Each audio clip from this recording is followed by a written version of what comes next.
morning, everybody.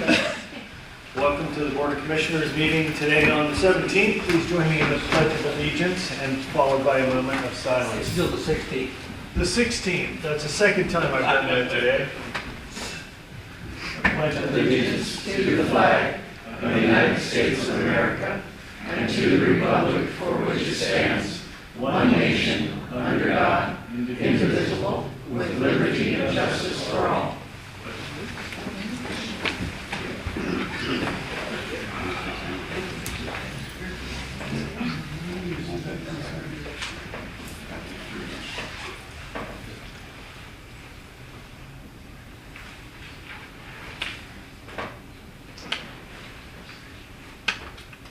Thank you.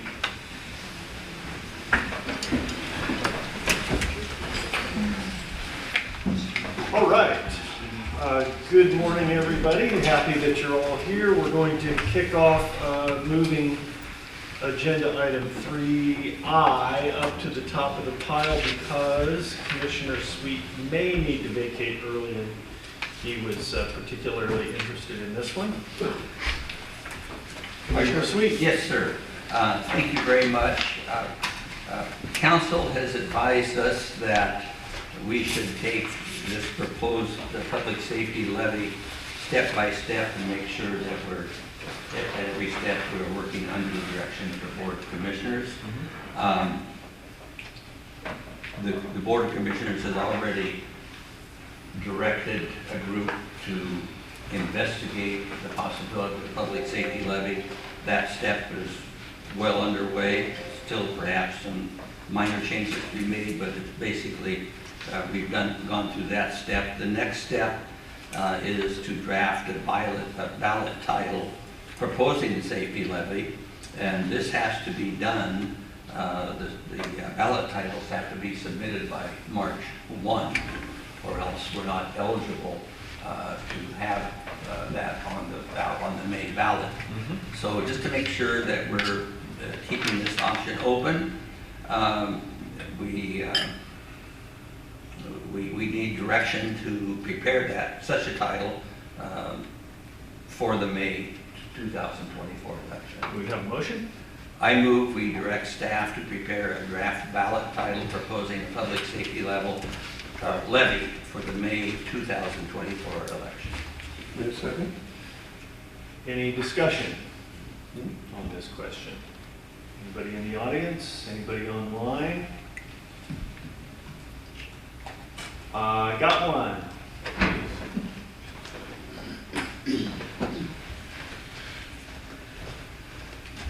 Good morning, Vanessa. Hi. Vanessa Raines, Myrtle Point, Oregon. Who was on the committee for drafting this? It was a group that consisted primarily of our sheriff, our treasurer, I helped some, and the district attorney. And no one outside at all? No outside people? We all received a lot of input from outside. Okay, just wanted to make sure. Would you care to have input on the question?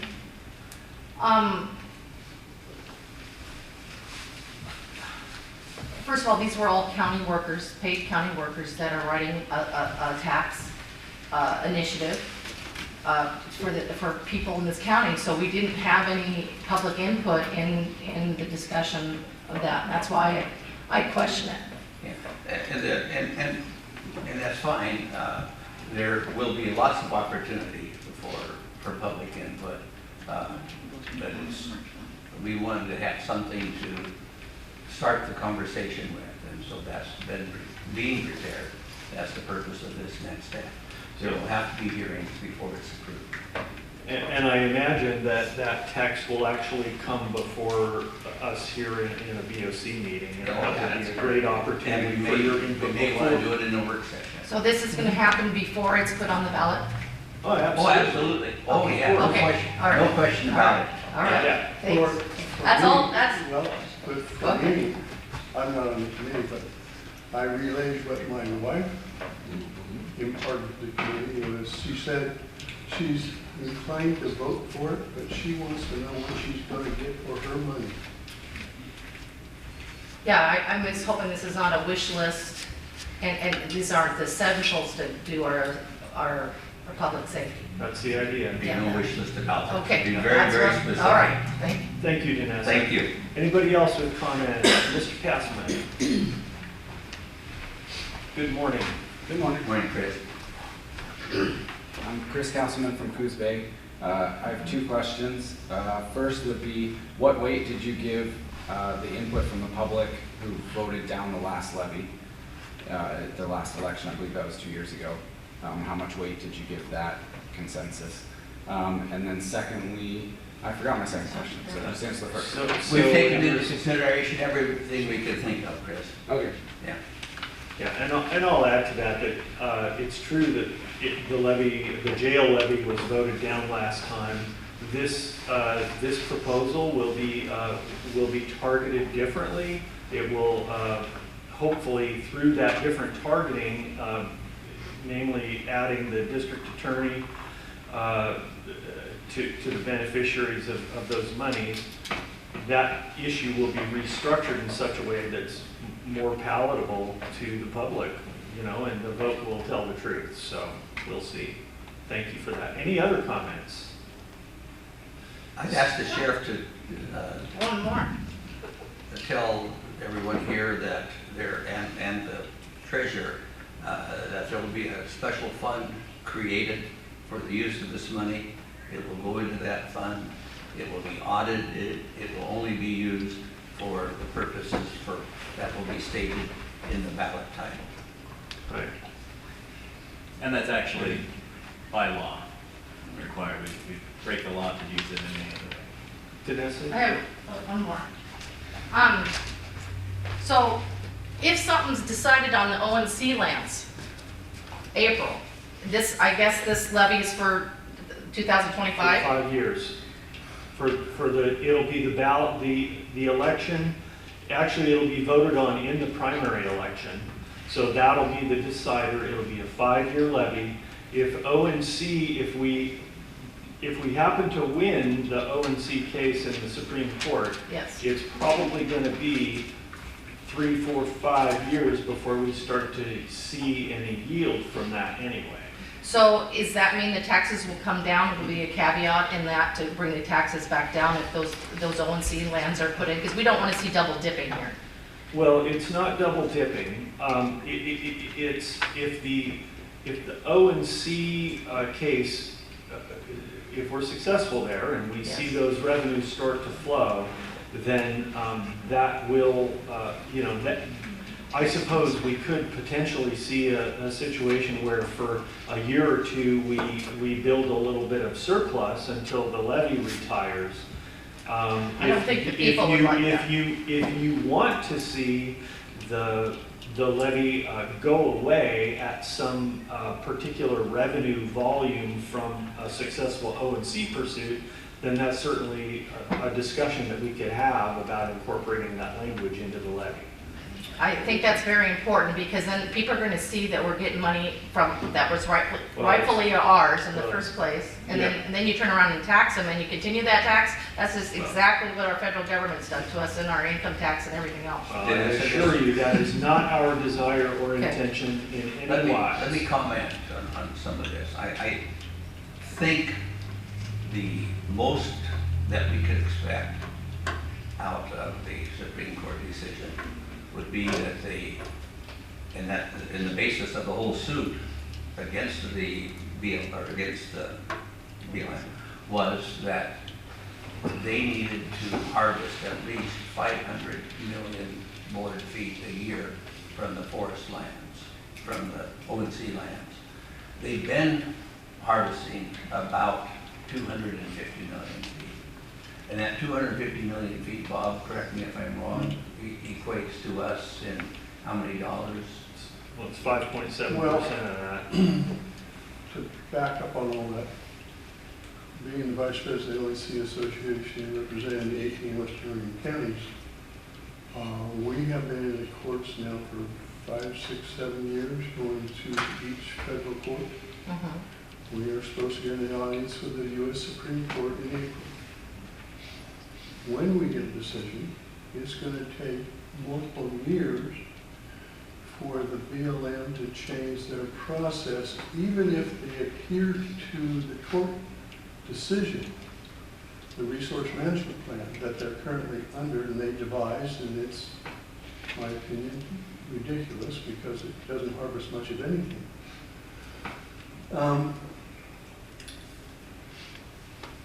Right now, we're off of SRS, Secure Rural Schools, coming up. This will be the last year. In consultation with our executive director of ONC and the county treasurer and I, we elected this year to take receipts because we believe the receipts will be larger than the SRS, a minuscule payment of $1.3 million. As John said about the harvest, they've been harvesting 200 to 250 million board feet. Most of that, though, is thinning, which is very expensive, and the counties don't get a lot of receipts from it.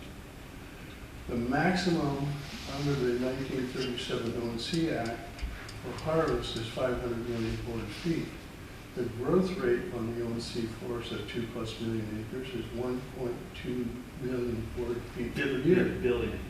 Billion, did I say billion? Yes. Billion board feet a year. So they're never going to run out of trees. But in the early December, the ONC Association found out that very quietly, the BLM is devising a new RFP in case they lose. I don't know how they're going to defy a Supreme Court case, kind of like defying the open border thing. But hopefully by then we will have a new administration that will adhere to whether the Supreme Court said. In the 1937 ONC Act, Western Oregon counties, the 18 of us, and there's 16 in the association, it says those lands shall be set aside for the benefit of the counties, nobody else. Who's been paying the attorney fees?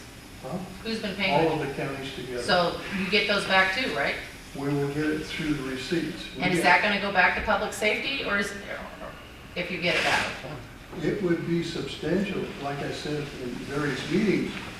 I figured out here some months ago, 6-8 months ago, in the mid-'80s when the BLM was actively logging and managing that 2+ million acres, we get 5.9% of those receipts. Okay? In today's dollars, in the mid-'80s, that was about $24–25 million. We wouldn't need a levy at all.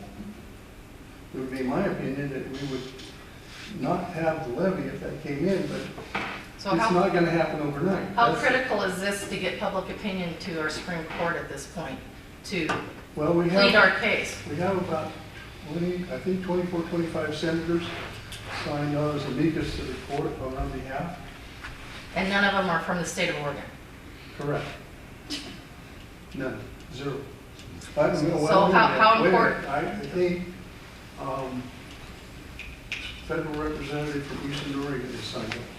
So But none of Western Oregon are 2 senators. I just want a caveat in that levy, that if we do get ONC loans and the money starts flowing, that backs off on our taxes back to where it That should would be. be the plan. But Okay. I wouldn't hold my breath on getting the money real soon.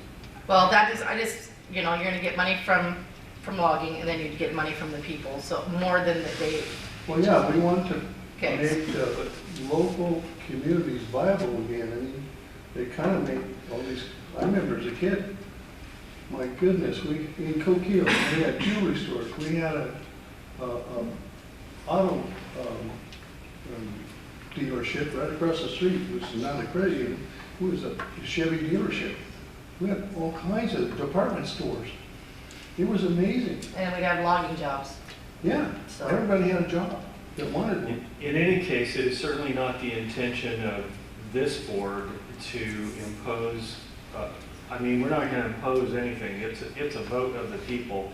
But certainly, I think that your idea of building in some kind of a ramp down in the instance of increasing O&C Equal revenues. portion or is something that of that nature. I think that that's a very reasonable proposal. Thanks. Thank you very much, Vanessa. And I also wanted to clarify one other thing too. The O&C Act of 1937 dictated that the minimum harvest to be maintained on the O&C lands by statute was 500 million board feet per year until the rate of sustainability could be determined. And that was later determined to be 1.2 billion board feet per year. But they've never harvested it anywhere. But there's a near that. maximum also, 500 million that can be harvested. Well, no, No, maximum. no, because Okay. I don't think so. I'll look it up for you. Okay, well, we'll have to. We'll report next time. Yeah, okay, we'll have to, yeah, very good. I thought 500 was the minimum No. established in 37. No. All right, well, Because, you know why they had a maximum of 500 was because in the 20s and 30s, and then the Depression hit, they just, everybody vacated the lands, they cut the timber and let them go back for taxes, and that's how we got the county trust lands, forest trust lands that the state took over because the counties didn't have the resources to replant it and manage it. So the state took it over for 25% of the receipts in the 30s and 40s. right.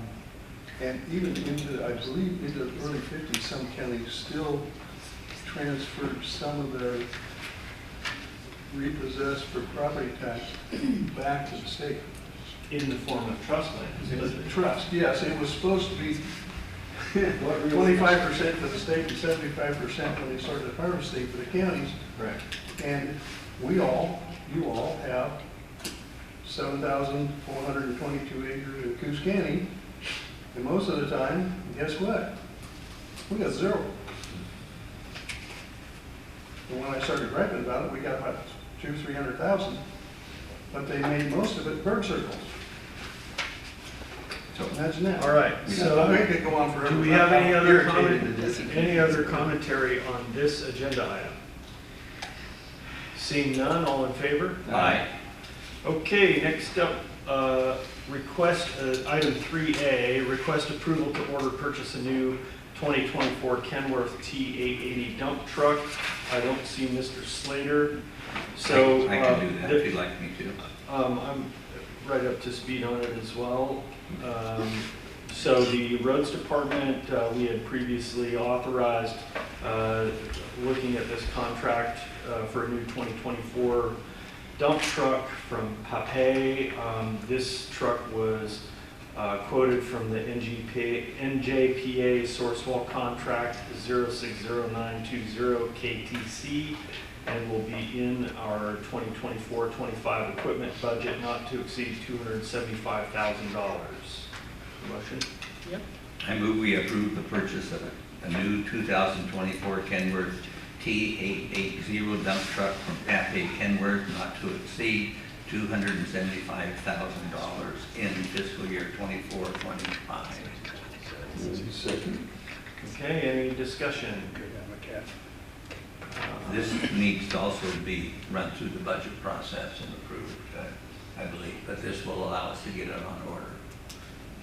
Yeah, I think actually this is already, well, anyway, whatever, either way, but certainly this is this truck is spec'd out exactly for what our needs are, and sometimes we're in a crunch situation where we have more drivers than trucks, and so this one is a lot of money, but it will be an enduring investment, and it is sorely needed. So, any discussion? Any other discussion? Anybody in the audience? Anybody online?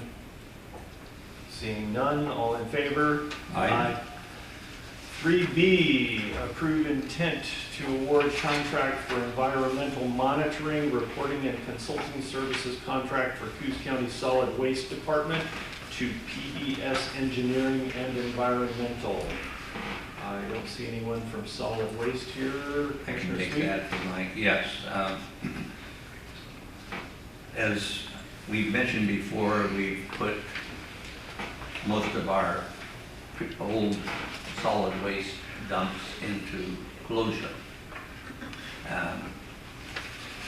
After they are closed, it is required by the state DEQ that we monitor those sites for quite a few years.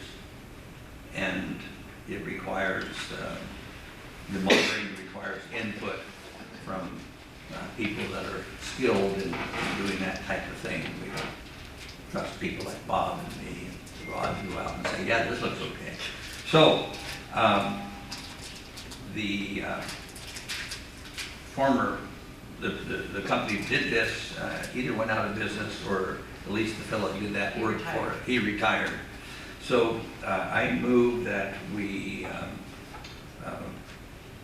award a contract for environmental monitoring, reporting, and consulting services for the Coos County Solid Waste Department to PBS Engineering and Environmental.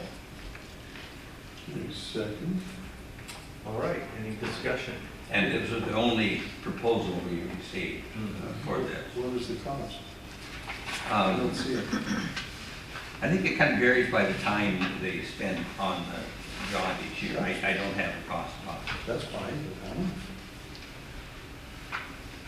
I'm not signing no. Yeah, there's no, The contract will be prepared after the notice of intent to award is done. There is no contract yet. Okay, so I'd like to see it. So you move, we can make this subject to approval of the contract. So we know what that is. Okay, would you amend your motion? All right, so I amend my motion to include that this be subject to the final number. Approval of the final number by this board. Council has a question? I think I might be the cause of the confusion here. I asked that Public Works, Solid Waste, submit this in 2 steps. The reason that there's no language about the contract yet in this motion is that there's a protest period when you do a formal procurement, formal RFP. This is only saying that, we're looking at awarding this contract to this entity, and that kickstarts a minimum 7-day protest period for somebody to raise an issue. So I would recommend So that. we're just indicating we're gonna award a contract we're not actually doing. Correct, yeah, and the Okay. contract will come back for it, and in the meantime, I'll get you the details on what the costs are. Cool. sounds good. Any other discussion on this agenda item? Seeing none, all in favor? Aye. 3C, approval of Oregon Department of Energy Management, ODEM, and Coos County, and the Sheriff's Office. Good morning, Sheriff. Good morning, gentlemen.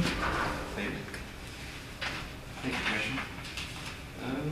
So this is an agenda item, the annual grant we get from OEM, which helps pay for the wages and equipment for the emergency management function under the Sheriff's Office. So just asking for approval to accept the grant in the amount of $71,948. And as an aside, I think I mentioned it before, but OSSA is inquiring and fighting, trying to figure out what's going on, but this is substantially less than last year. They are giving less money to each county due to some internal restructuring and conflict they have. It's close to $30,000 less than we got last year, unfortunately. Frustrating, trying to fight it, but this is what we've been allocated. Request approved. All right, do we have a motion? I move we approve the contract subject to the signing, or authorize legal counsel and the Board of Commissioners chair to sign the agreement. Second. Would you both sign it? Is that what you're saying there? That's what you're hearing. Any discussion on this agenda item? Well, it's talking about the less money the sheriff was talking about. You may not have seen, everybody, that the Oregon Department of Housing lost $426 million, they didn't know where it went. Yeah. So, I mean, if they find it, can we get some more into this budget?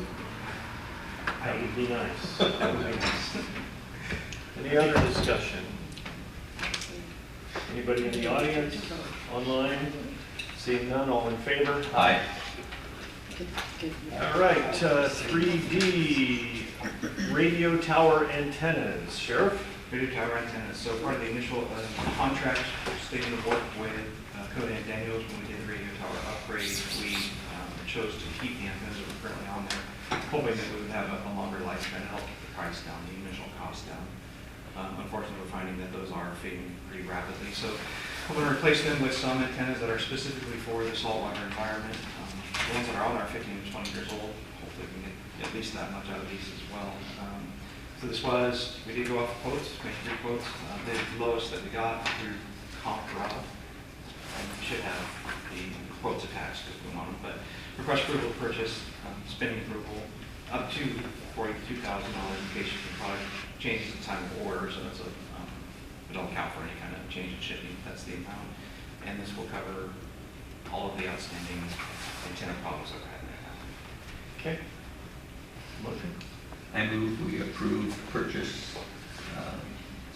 of needed towers, is that right? Need antennas for the time. I'm sorry, I forgot, this will be out of the levy fund, it's not general fund money. Yeah, with spending approval not to exceed $42,000. Second. Any discussion? Where are we on our, several years back, we had a tax levy to support upgrading our emergency radio system. Yes, sir. And that has, what, 2 more years to go, do you remember? Maybe, do you know? One more. 1 more. I think one more. 1 more year. So 20 cents, so that'll fall off next year. it'll fall off next year. So the last time we'll pay for that will be this fall. Correct. Yeah, and then we make the final payment next year. Yes, sir. Good. Good. Nice done with that. And that's about 20 cents a thousand. 20 cents, yes, sir. Yeah, thank you. Since, yeah, with the drop of that and the drop of the pipeline levy, that's 40 cents off of the tax bills. Well, the pipeline levy's already gone. but- Well, yeah, but I'm saying, within Yeah. 2 years, seeing 40 cents Yeah. drop off, Yeah. that takes a little bit of a bite Sting, yeah. away Yeah. from the potential of the the law Yeah, enforcement levy. Thank you, Rob. All right, any other comments? Always do that. Seeing none, all in favor? Aye. 3E for community corrections, approval of Criminal Justice Commission Justice Reinvestment Program Grant Agreement JRP 2306 between Criminal Justice Commission and Coos County. Director Krim. Good morning. Morning, Michael. Here to ask the board to approve the grant between Coos County and the Justice Commission. The amount of the grant is $870,548. It is funded by the State of Oregon Criminal Justice Commission, and I'd ask the board to approve the grant between Coos County and the Justice Commission. We've had this grant for over 10 years, and it's an effective program, and we'd like to continue to go forward with it. Mr. Chair, move to approve and authorize chair to sign Criminal Justice Commission Justice Reinvestment Program Grant Agreement, JRP-23-06, between Criminal Justice Commission and Coos County. Total amount is $870,548. Second that. Any discussion? Mike, have you seen something similar to what the sheriff mentioned with his last grant we discussed? Has this number been going down? It's stayed about the same. What we get depends on our number of cases. We're usually around 2% of the total state funding for our grant made, and it comes over, the same formula is used in this, so about 2% of whatever the commission has to hand out in grants to various counties. I see. Okay, very good, thank you. Any other discussion on this agenda item? Anybody online? All right, seeing none, all in favor? Aye. Very good, thank you, Mike. Have a good day. Thanks, Michael. Okay, next up is on council, resolution 2401-002L in the matter approving a plan for emergency services. Counselor? Yes, thank you. So this flows from a contract we have with Northwest Natural gas for maintaining our pipeline, our county pipeline. Pursuant to that agreement, it allows for work to be done that is a sort of a special project or emergency service. And this actually goes back to emergency work that that the board approved back in July for, I think it had to do, this was before my time, but I believe it was. The slide out in the Fairview area that impacting, potentially impacting the pipeline. Right, so while you authorized spending authority, I felt it was a good idea to shore up that these services were being provided under the 2005 agreement, and it wasn't a new contract or anything like that. So that's the purpose of this. I move that we approve resolution 2401002L. Ms. Second? Any discussion? I would surely like to get out of the gas business. Sell it to some company who does gas. And If you're interested in a pipeline, please let us know. Or know anyone that is. I don't think we should be in the gas business myself. Agreed. All right, any other discussion? Anybody online? Seeing none, all in favor? Aye. Aye. 3G, Fair Housing Proclamation. Counselor? Yeah, so this is a necessary step as part of a grant that we received, a community block grant, which, as I understand it, went to regional emergency child care assistance, entered into an IGA with the Curry and Douglas counties to create this grant program. Because there's federal dollars involved, there are federal conditions, and one of the requirements is that we show a commitment to fair housing. And so that's the purpose of this this proclamation, to show that we adhere to those ideas.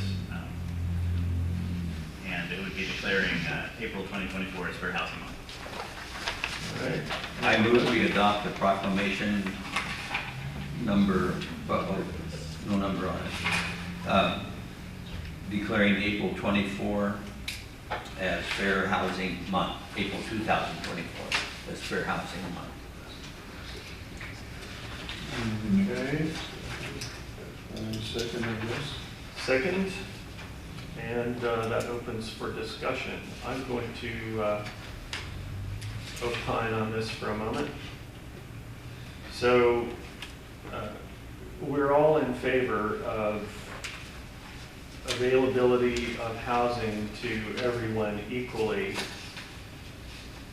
regardless the color of their skin, the creed they abide, the economic circumstances they find themselves in. Of course, you have to be capable of paying for what you want, but I don't think there's anyone in this room who would be in favor of discrimination in the area of housing for any person based on anything other than, of course, if they're a criminal or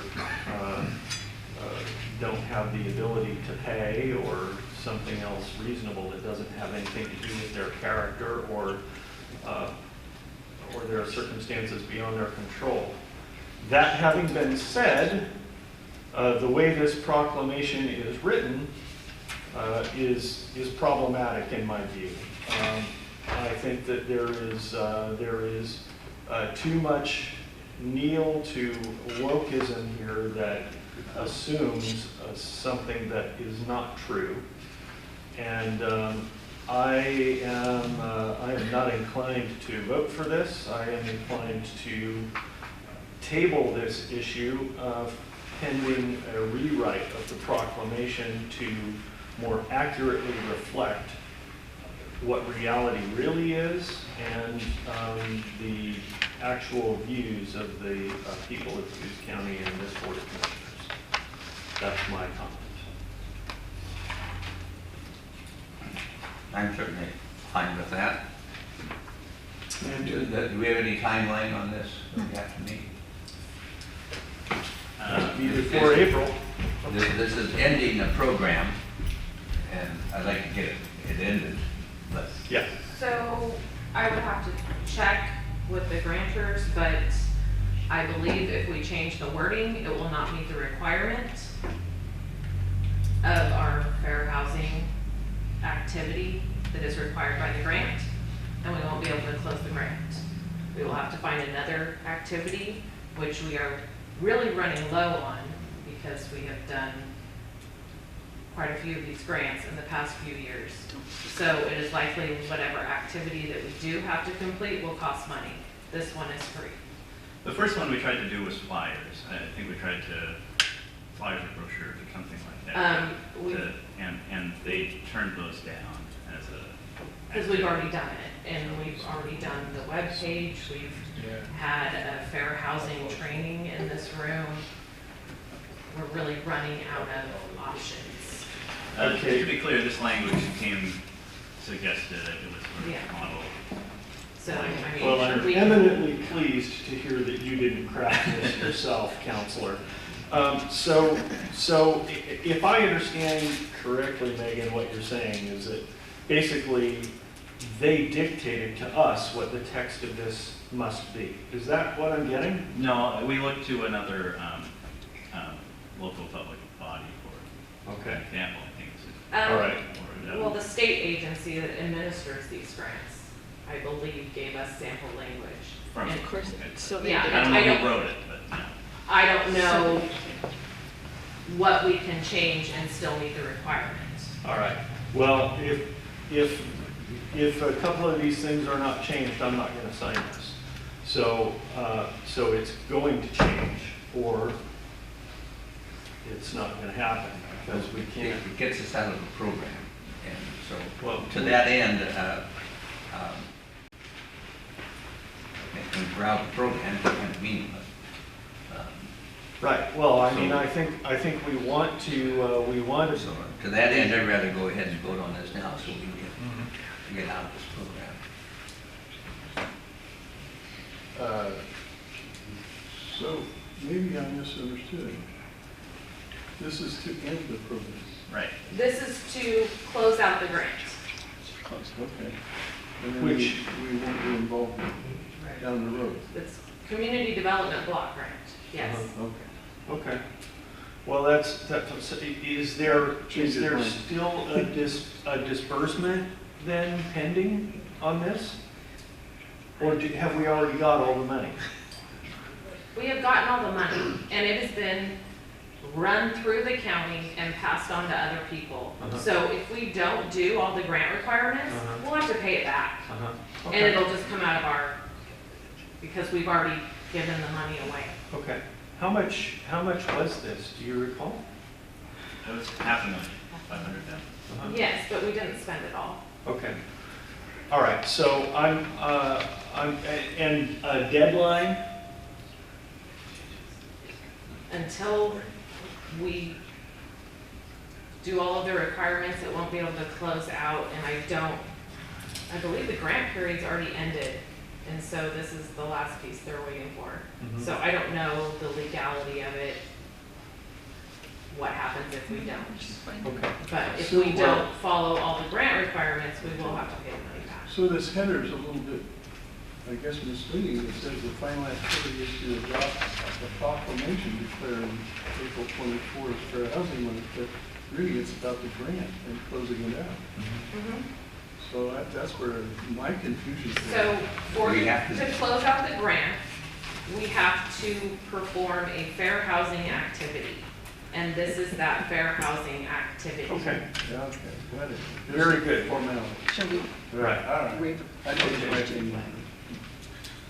Well, I have not. I still I won't be party to some of these statements that are contained in this proclamation. So I'm going to still suggest that we table this for the next BOC, giving us an opportunity to recraft the wording in this proclamation.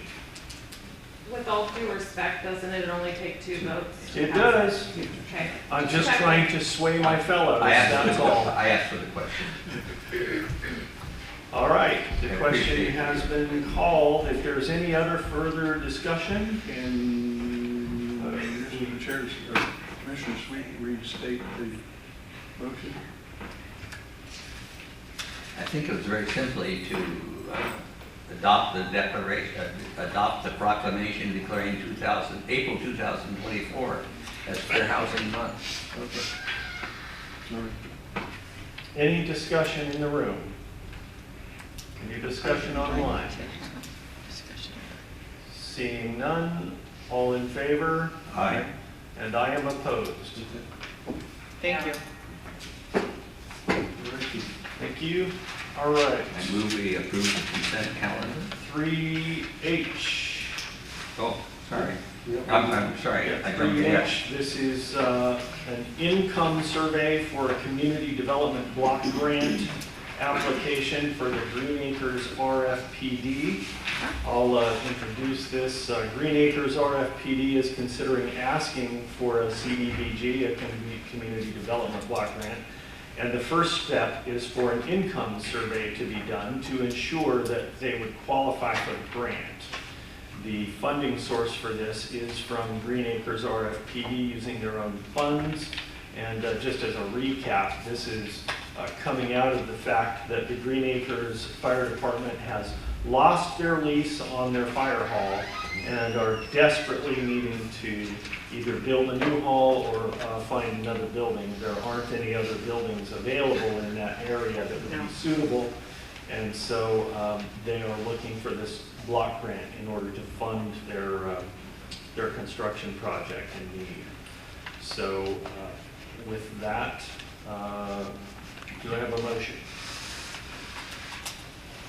I move to approve Green Acres RFPD and doing an income survey for the CDBG application. I second that for the purpose of conversation. And Or that opens deliberation. discussion. Very sympathetic to the need for this, but keep in mind that these take a great deal of county time. Correct me if I'm wrong, Megan. An expense to monitor and oversee these. If not, I don't have any concern. I just want to be aware of that we're aware of what we're doing here. So just to be clear, this isn't you guys approving actually granting. Right, This is just approving them getting a study done. right. I So understand that. it just gives them more information about what funding is available to them also. Right. So. just And wanted The to- only thing I point out is that, at some point in time, it's going to be a cost to the county, and I Not want to, necessarily. Not It necessarily. depends on the results of the study. but if it comes out that if they qualify for it, then they're come back and ask the Well, county. Yes, they Yeah. would have to come back. But the discussion that we had with Green Acres RFPD previously was exactly that in the construction of a prior fire hall in Dora, the demand on county employees' time was so extreme that it causes us repulsion at the idea of entering into something like this again, because we've got basically 3 full volumes of material that were created by a county employee at great expense to the county. So we told Green Acres that they're welcome to pursue this, but we are not interested in being the administrator of it. I'm content with going ahead with this, approving Mhm. this, but I just want everyone to be aware that that's not the end of the story. Right. Yes, sir. Good morning. I'm Morning. Chief Bryant from Green Acres Fire Department, so I was just up here to support any questions or anything in this venture. But yes, right now we're just asking for permission to go ahead and do the survey. And right now is a good window because if we get the survey done soon enough, then it'll actually be paid for by a federal grant. So once again, it'd be saving our taxpayers more money from our small district. So that's very important to us. So that's all we're asking today is to start that. I'm in favor of that. Yeah. So, explain what's going on. You're losing your home, which is private property, and you have to. Correct. You purchase the which seems to be a lot better anyway. Correct. The old Grange Hall is in Green Acres? Yes, sir. You want to build a new fire hall? Affirm. Okay. Yeah, our lease ends in 2027. The negotiations with the current landowner are not going very well. They want a lot of money. There's also some debate whether or not the building can stay if we give it back, if we end the lease, because it was paid for by tax dollars. So then the private owner would be benefiting from that. So there's a lot of stuff that we're trying to sort out. We're just trying to move away from that. This is an opportunity for us to get a much larger, much updated fire hall. The end result would be that we want to be self-sustainable. So if there is ever a major event, we want to be able to survive on our own. So solar power, we already have wells, everything there. So that would be the future end goal, but right now we're just looking at ways to try to start working towards that. It's sort of like the satellite fire hall of the system. They have built a new fire hall, an auxiliary one away from Dora at the Correct. system, because a lot of times the road is not passable or can be obstructed if we have a major event. So they have some vehicles, et cetera. That building has solar and all kinds of stuff to keep it going. Yeah. Yep, that would be the goal, and we want to be. Also, our county doesn't have a very large facility to hold emergency response training, except for at the college. Most fire departments can only house about 50 people. So when we try to do large classes, if it's any type of hands-on, we don't really have the room. My So that would be- understanding, you're going to try and keep the Grange too for training? Correct. Well, we'd like to keep the Grange. If we get approved for this grant, then the next step would be to update the Grange, and we would like to keep the Grange so that we can keep it open to the public. And it's rentable now. People can hold events there and stuff, which that was kind of one of our agreements with the Grange, the Oregon Grange Society, that we actually maintain that so that, you know, it's our way of helping the public, you know, and giving back. So, Very good. Thank you, Chief. thank you. I'm fine. Okay, any other discussions? Would you care to Yes. opine? Good morning, Commissioners. Thank you for welcoming the project discussion today. My name is Marta Taranze, and I work for Business Oregon, the agency that would be point for that community development block grant conversation for the Rural Fire Protection District. And I wanted to thank you and your team for the conversation we had several weeks back, where you were very realistic and very pragmatic and very forthcoming about concerns about the county having bandwidth for taking on a project like this.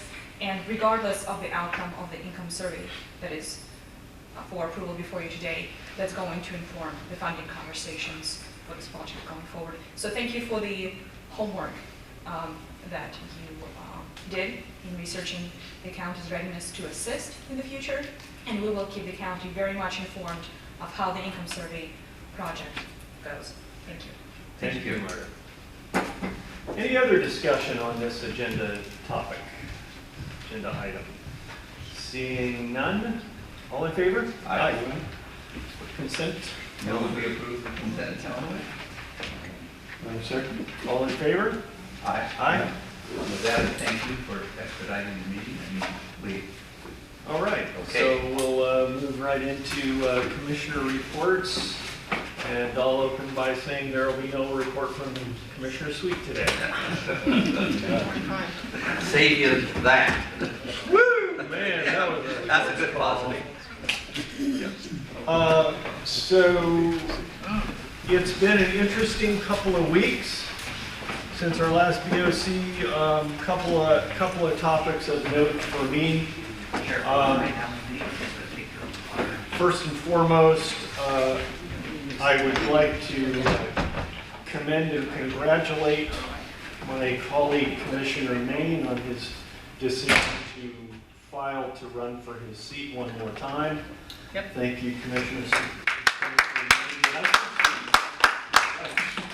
Commissioner Maine, fogging up here, but anyway. Well, I said millions, it It's- should have been billions. It's been yeah, that's right, millions of sweet.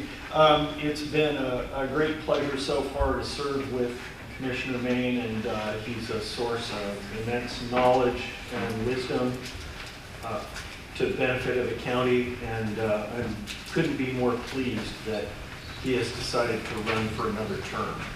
So thank you for that, Commissioner Maine. We've had an ongoing issue with, well, before I go to that, let me say, last Thursday, pardon me, we had a work session here in this room on the topic of funding the jail, different options that might be pursued. Chris Castleman presented some ideas. Thank you for those, Chris. We appreciate that input. And we're continuing to work through some of that, and figure out what options may be available to us aside from offering out a levy for public approval or decline. But that was a topic that was well participated in, and we appreciated that. Later that night, we addressed another issue that's been ongoing, and that is the topic of structures in the county road rights of way. And there was a town hall meeting that we held out at the fairgrounds Thursday evening. We asked the fair staff to set up 100 chairs for an event that started at 6:30. My wife and I arrived at 5 minutes to 6 to open the door ahead of anybody arriving, and we found about 80 people standing around. And immediately went to work setting up more chairs. I think we ended up with about 160 chairs set up, and almost every one of them full. So it was obviously a topic of great interest to the landowners around the county. And I'd just like to say on the record here that there were a lot of very good ideas expressed. The product that came out of that town hall was that I will be convening a small group of or be meeting with a small group of those landowners to develop revisions that we think would be beneficial to the policy, and that would protect the rights of the landowners, that would protect the most monetarily valuable asset that the county has, which is our road system. And I think we can all agree that traveling on our county roads is critical to the quality of life, and one of the primary objectives of this Board of Commissioners. I also want to say that I'm not convinced that my messaging was very on point Thursday night, and I think a lot of the landowners in the room missed where we were coming from as a board, and assumed a continuing confrontational posture, which was not the objective of the night at all, and certainly is not necessary, because we have no intention of impinging on people's rights, and there will be revisions to this policy forthcoming based on the consultation with landowners, with council, with the roads department. We will hash out a policy that's going to be far more palatable and agreeable to all of those landowners, and I think beneficial to all residents of the county. Other than that, I'm going to look at my calendar real quick and see if there was anything else of note that I really needed to mention.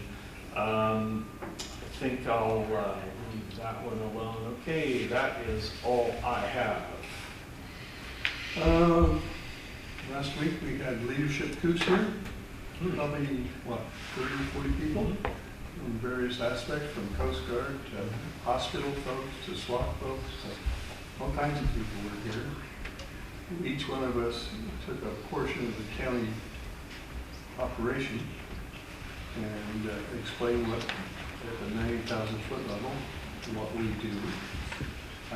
None of them knew that the county is really a corporation.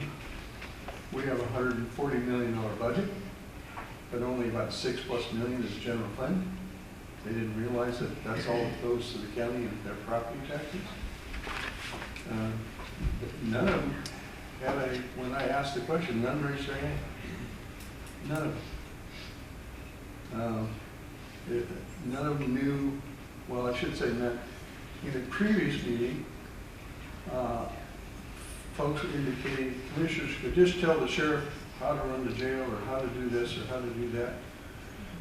Apparently, that hasn't been taught for many, many, many years in the schools, that the sheriff, the DA, the assessor, the county treasurer, the county clerk, and the county surveyor are independently elected from the commissioners, which is a good thing. It gives some separation and independence. They run their departments how they see fit. We have budget authority only over those departments and all the other appointed department heads. But we don't tell them how to run their office.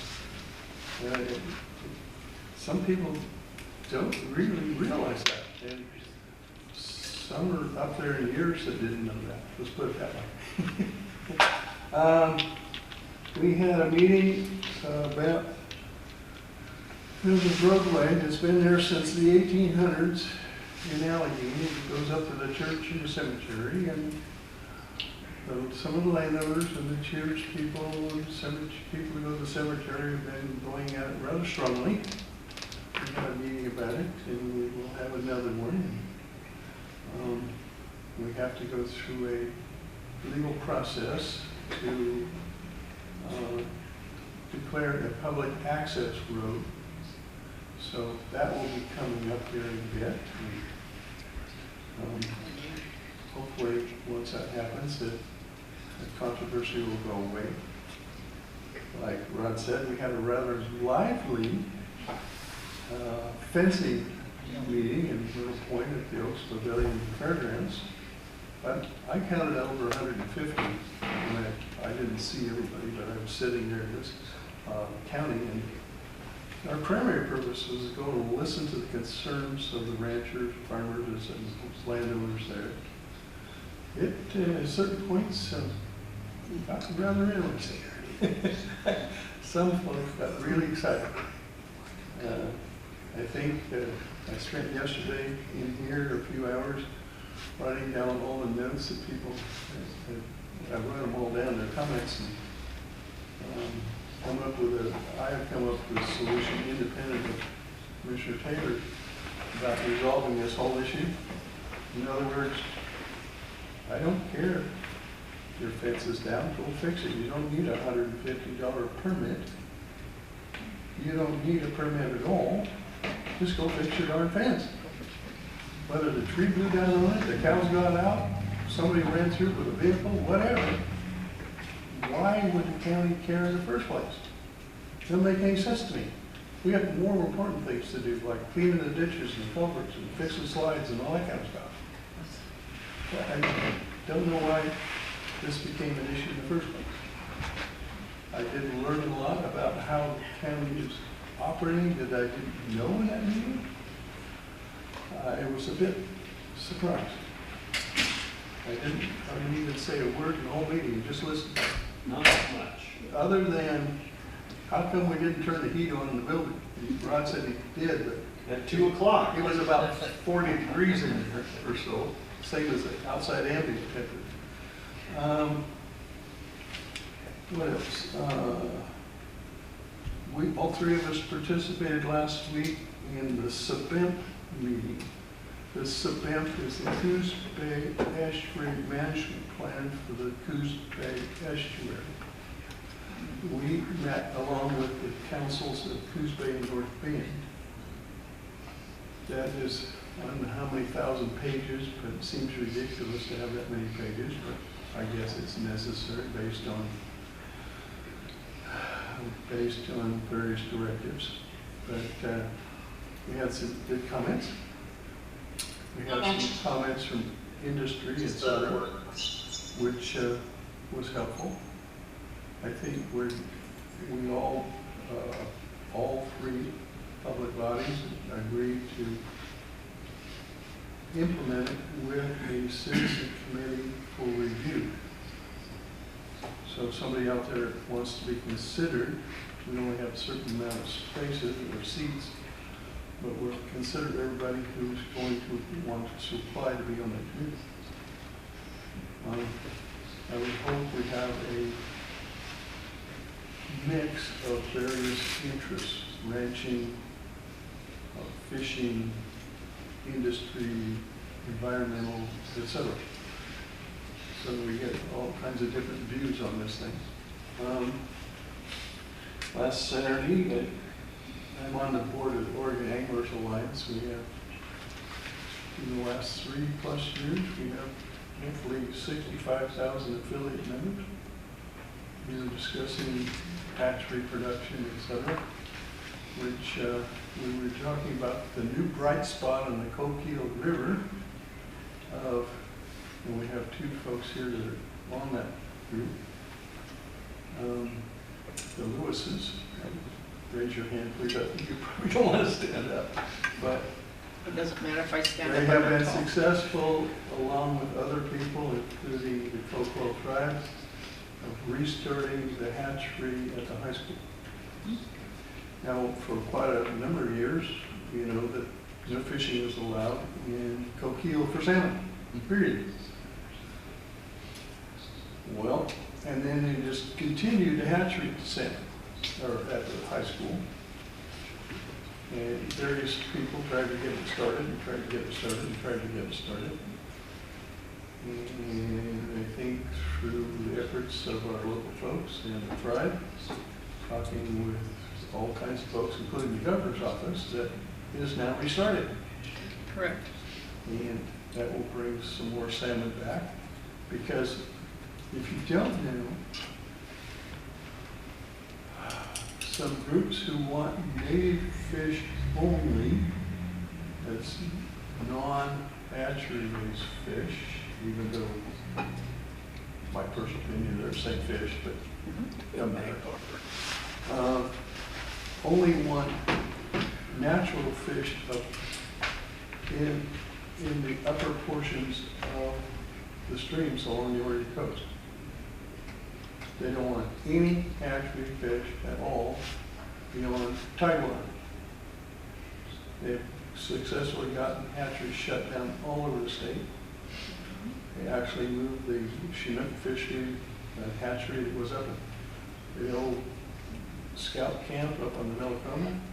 It is now at Pony Slough, if you don't know. The only reason Morgan Creek is still in existence predates their rulings.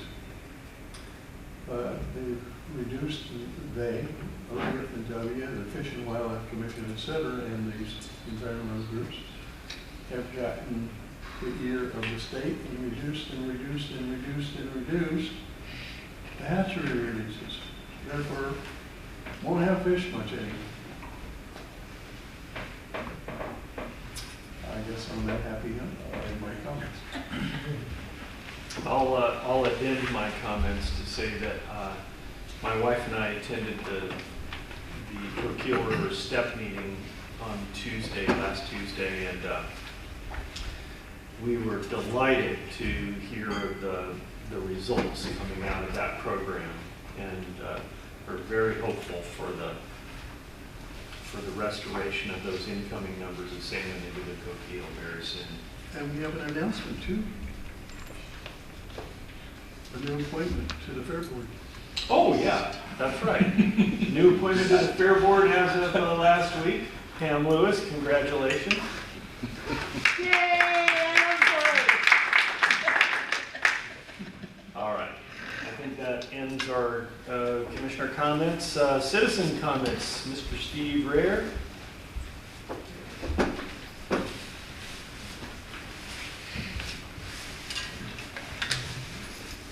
Good morning. My name's Steve Rear. I live in Coos Bay, and I live on Ashley Road, which feeds into Red Dyke Road and butts into Shingle House Slough Road. And the intersection of Shingle House and Red Dyke is in terrible shape. I got a couple of pictures here that we've I took this morning. And it's a big staging area. Buses pull in there, kids get on and off. County stages out of there. And it's become quite dangerous for people to get on and off. Chunks of concrete are breaking out of the road, which I brought in. So you can see. Oh, I love They're the not visual. safe. Well done. Hey, I think that pavement belongs to the county. But anyway, there's approximately 50 people that feed into that intersection. And so that equals about 100 cars at least going through that intersection. Not to mention all the buses that's pulling to pick up kids and people parking there, odds and ends. So I'm concerned about the safety of it, and we'd like the county to take a look at it and see if they can't do something to improve it. Very good. Thank you. Thank you for bringing that to our attention. Thank you. And thanks for bringing the asshole back. Yeah. I've known. Could you drop that off at the roads department? Throw it through the window? Wow, you don't need that. Disclosure, Chris. I've driven just a rear since junior high school, I guess. Mr. Castleman?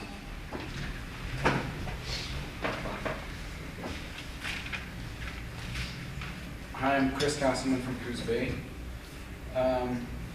Mainly, I just wanted to follow up on the meeting from Thursday, the jail discussion we had. I'm going to talk about some things, but my main question is, what's next? You know, what comes out of that discussion? What do we do? Because the past couple times I've spoken here, you know, I've explained that I don't accept what's going on. I don't think it's acceptable for our county. I don't think it's acceptable the way we don't have a jail and we can't arrest criminals. But I put a lot of time into preparing for that meeting. I had a lot of discussions. I think I met and talked with everyone at length besides Bob, mostly probably because I agree with a lot of things we would talk about, so it wasn't necessary. But it was just interesting to me that in my journey to get there, to present in front of you guys, I met with a lot of people, and a lot of the feedback I was given is that I don't know what I'm talking about, you know, that I'm uneducated, that I haven't put in the time, or I don't really know the situation that well.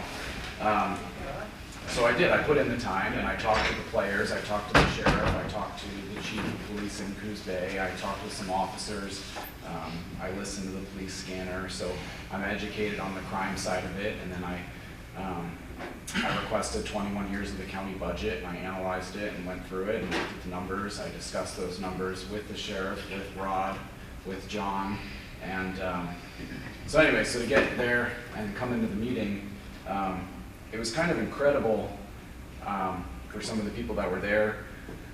They know this, and then for the people who weren't, I kind of stood up here by the screen and I presented the numbers from the budget. I presented them in a graph form, so it was a little different than the PDFs that you would download from their website, but they were the same numbers, and it was pretty incredible to be told that I'm a liar. It was pretty incredible to be told that those numbers were false.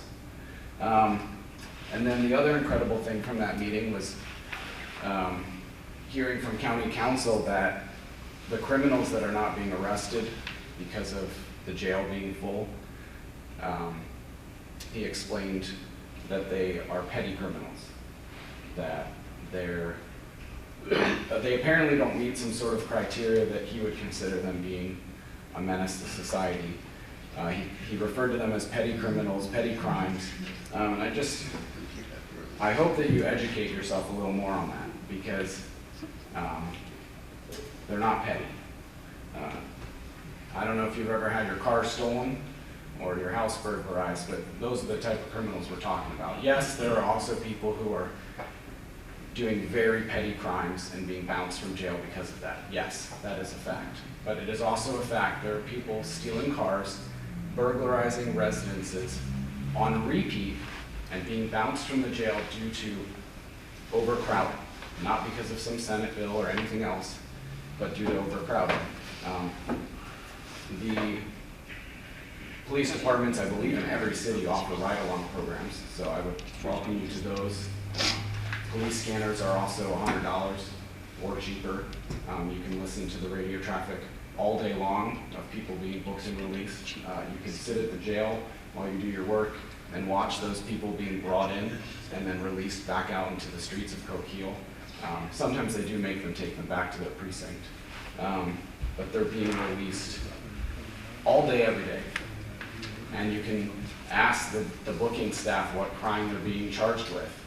And some of them are petty, maybe even the majority of them, but there are crimes that are not petty, that are not victimless crimes. They're not just property crimes. Even if it is just a property crime.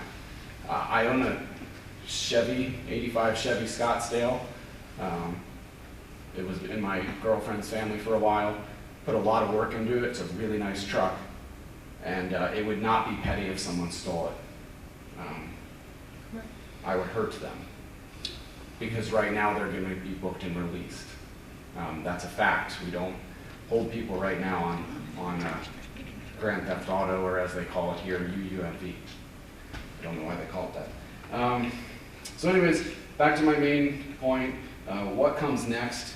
If there's nothing next from you guys, because it's really up to you to form these work sessions and to come up with something, some sort of plan afterwards. If there's nothing from you guys, I'm going to have a meeting. I'm going to hold a meeting in a place that's better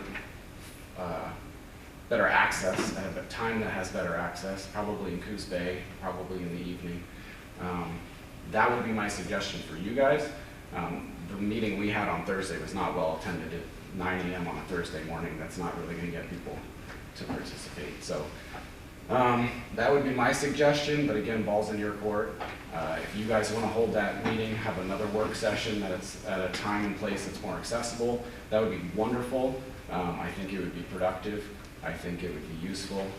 But if you guys don't do it, I'm going to do it, and I would encourage you to attend. But if I hold the meeting, it's, I only have so many options. I can't direct the sheriff what to do. I can't change the budget.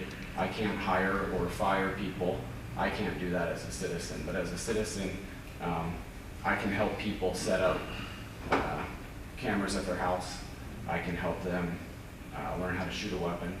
I can train them to defend their house, to defend their property.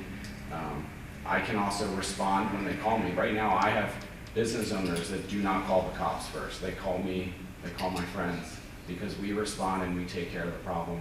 We identify the people, we make sure that something happens.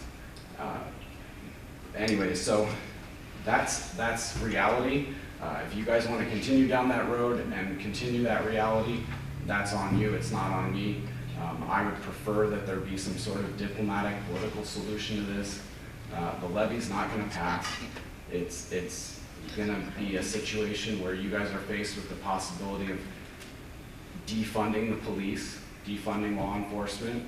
I don't want that to happen, so we've got to come up with a different solution. And again, if the solution doesn't come from you, it's going to have to come from the citizens. And right now, our only solution is to band together, go out from business to business and house to house, and give them phone numbers that they can call when they're in trouble, so that people will actually respond and actually deal with the situation. My goal in all this is to keep our community safe, and I hope that's your goal too. Thank you. All right. Anybody else who did not sign up would like to comment? Would it be all right if I responded to part of that? Absolutely, Counselor. I see Mr. Castleman latched on to my use of the word petty on Thursday.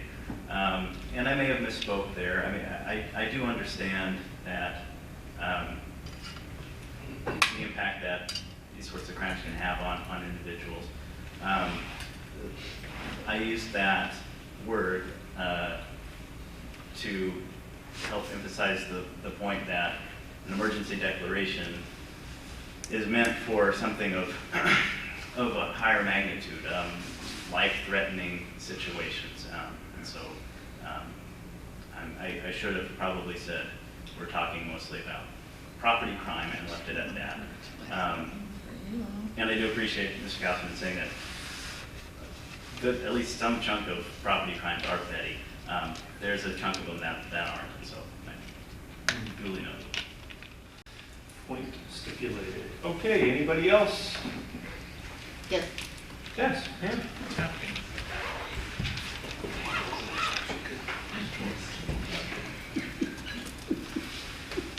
Pam Lewis, Coquille, short person in the room. I would love to see some help in the community regarding Mr. Castleman's project, in that we've had some neighborhood watch programs. I've attended some neighborhood watch programs, Fairview. Did we go to Sumner? I can't recall where all I was at. And our citizens do need to participate. If there was anything that we could do that would be supportive, it would have to be grant money. We're not going to take money out of the budget, but to help support neighborhood programs so that they have an active participating neighborhoods. Fairview needs one, Sumner needs one. We've got one, East Side, is that, nope? Yes, East I Side. think there is one in East Side, If it's yes. pretty functionable, be nice to pattern that a little bit. If we could get our community members involved in protecting their own neighborhoods, paroling their own neighborhoods, while we're in the process of trying to get money in the silly budget so that we can have more officers in the jail. I think it'd be worth exploring, trying to develop. I don't believe it's your job as the commissioner, but it's certainly of your interest to either verbally support or help coordinate that kind of a participation amongst the community members that are suffering crime. All of it being poor choice of words for petty. It's not petty to me if someone takes something from me. So we've had someone, teenager, come into our home and steal clothes from our daughters.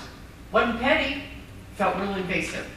So I'm not trying to scold you, I'm just saying, yeah, rotten choice of words. But we do need more participation. Our community members are going to have to step up and help support safety. And I would encourage that in some form. Happy to have the discussion at some point to further encourage that. Happy to talk to Gabe. Is there something that we can do that would help support these different sub-communities, Riverton, et cetera, Fairview, so that there is a little bit more eye on the road, eye on the houses for people. Very good. Thank you. Thank you, Pam. I gave you my phone number, but I don't want it on record. Well, and I would say that I have always been willing to meet with any neighborhood watch group. Actually extended that offer, and in the group that we talked to, there was one or two people in that group who were vehemently opposed to me personally and refused to participate in that, so it never happened. But if there are community watch groups, neighborhood watch groups that would like me to come and join them and hear what they have to say, I'm always willing. Please don't hesitate to reach out. There's also one point that was raised today that I would like to address, and that was how the Board of Commissioners directs the sheriff. The fact of the matter is the sheriff is elected directly by the people, and the Board of Commissioners has zero oversight over the sheriff except as pertains to authorization of his budget. But we work really well together. We work very well together, and the sheriff is in fact accountable to me as a private citizen, not as a commissioner, just as he is to every one of you. So, so that's the correction that I wanted to make there. All right. If I may, Yes, sir. just a personal happening to me and my wife last September. We were gone, and when we got back into cell service, we have Ring cameras on all sides of the house, everywhere. Here's a person, man, comes up to the house at about 10 o'clock at night on a Friday night with a baseball bat, beats on the door. When we're not home, is really frustrated, beats our house and knocks the hanging baskets off the front porch, out into the bushes. So Kokio comes, I give him the Ring camera copy, and turns out he's got about 40-some arrests for all kinds of stuff. Kidnapping, burglary, resisting arrest, on and on and on. So he gets cited, had a court date the other day. I don't know what happened because they want to know if I wanted restitution. And for 2 plants, I don't think so. He never paid anything in the first place. So I understand what Mr. Castle is talking about. Those people need to be out of service for a while. Kind of give them a different outlook on life, as I call it, at our home away from home. Now, in the last couple of years, we have provided funding for the sheriff of the jail to double the number of beds from 48 to roughly 98 or 100 beds. As I discussed at our meeting last week, every time we get 1 or 2 new deputies coming in that could possibly expand our jail, they get hired away by Coquille, by Coos Bay, by Bandon, or they go because it's portrayed by the media, in my personal opinion, that being a law enforcement person is somehow frowned upon by the public, which we don't. They go back to building houses or whatever they were doing. In one case, we had a person go back into construction. Right now, as I understand it, and also returning, because they just want to have enough. I understand that, but right now, I think Dave has people in the pipeline that we will probably expand by, I want to say late May, June somewhere, to actually have. But then, our upcoming budget shortfall we have of $4 million some odd dollars.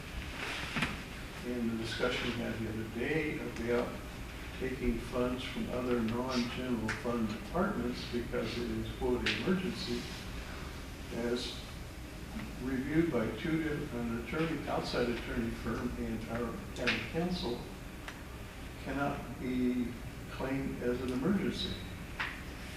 And besides that, if we did that, then we have to pay those back at some point. The money that was allocated over to the jail. Or if you have the county treasurer's office go to nothing, who's going to collect and pay the taxes for the 80-some taxing districts? We're down to a handful of, just a few people in the treasurer tax department. We're down to 4 total in the clerk's office. 2 in reporting and 2 in elections. That's it. When I was assessor back when, we had 31 or 2 people. I think they're down to 14 to do the assessments that then transferred to the tax bill to the 80-some taxing districts. They have trouble just picking up the new stuff, let alone